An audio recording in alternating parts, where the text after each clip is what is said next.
Today we're debunking the myth that investing property in Mexico has to be a daunting task. Join me as I go over the process of buying in Mexico, a beautiful country, and discover how you can make your dreams a reality. I'm sure you have many questions about buying land in Mexico and how it works, so I'll answer some of those questions for you. Of course, if I don't answer anything and you have some questions, please feel free to drop a line in the comment section. I'll get back to you as soon as possible. Let's start with talking about the fideicomiso, the bank trust. In Mexico, there's a restricted zone called La Zona Restringida, which is within 50 kilometers of any shoreline or 100 kilometers of any international land border. Before, since early 20th century, as a foreigner, you were not allowed to have land in your name within this area. However, to encourage foreign investment in 1973, the government kind of did a workaround. And this is basically allowed for a bank trust, the fideicomiso, to be used. And this basically will be used to purchase land within this land. And a bank serves as the trustee, which basically holds your deed to this area. However, you have the full responsibility for the property and full control as well. For sale, taxes, everything is up to you. It kind of acts as a will. So basically, you declare whatever percentage you'd like to leave this to your beneficiaries if something happens to you. So let's say if you have 2 kids, give 50% to one kid, 50% to the other kid, and that's written in stone. Also, the bank trust is good for 50 years. If you still have the property after 50 years, you just start a brand new trust. There's absolutely no risk at all of losing your property. Let's talk about the notary.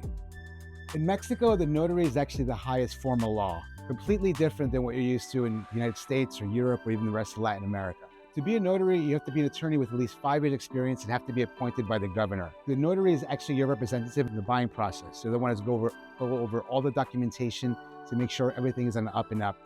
Whatever the notary puts their stamp on is pretty much set in stone. Let's talk about closing costs.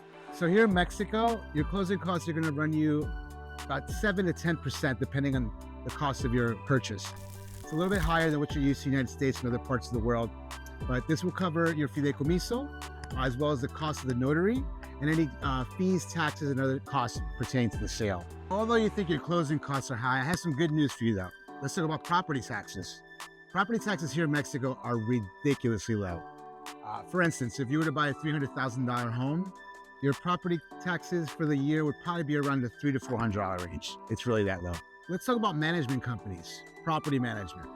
So there are plenty of companies already in place here and even some independent property managers as well. And typically they charge between 20% of the low end up to 30% of the really premium end. But typically it's about 25% is usually the average. They basically handle all the bookings for you. They'll check on your unit every week, any repairs, pay all the bills for you as far as power, water, and some even have apps where you can actually check all the financial information on the fly. So you can see how much income was generated, what bookings you have scheduled, what was paid for electricity, and everything will be on there. Another plus here in Mexico is property insurance. Property insurance is really affordable here, actually.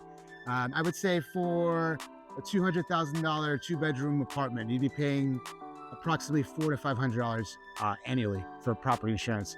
This would protect you against fire, hurricane, or even liability issues. So maybe like one of your guests have a slip or something like that. However, if you are on a beachfront property, that price will go up a little bit because there's a little more involved as far as being so close to the water. It's definitely more risk. So are you ready to take the plunge into property investment here in Mexico? Watch some of our other videos to learn how you can unlock the potential invested in Mexico. I hope you found this helpful. If I can answer any questions for you, please reach out. I'd love to hear from you and hear your comments as well.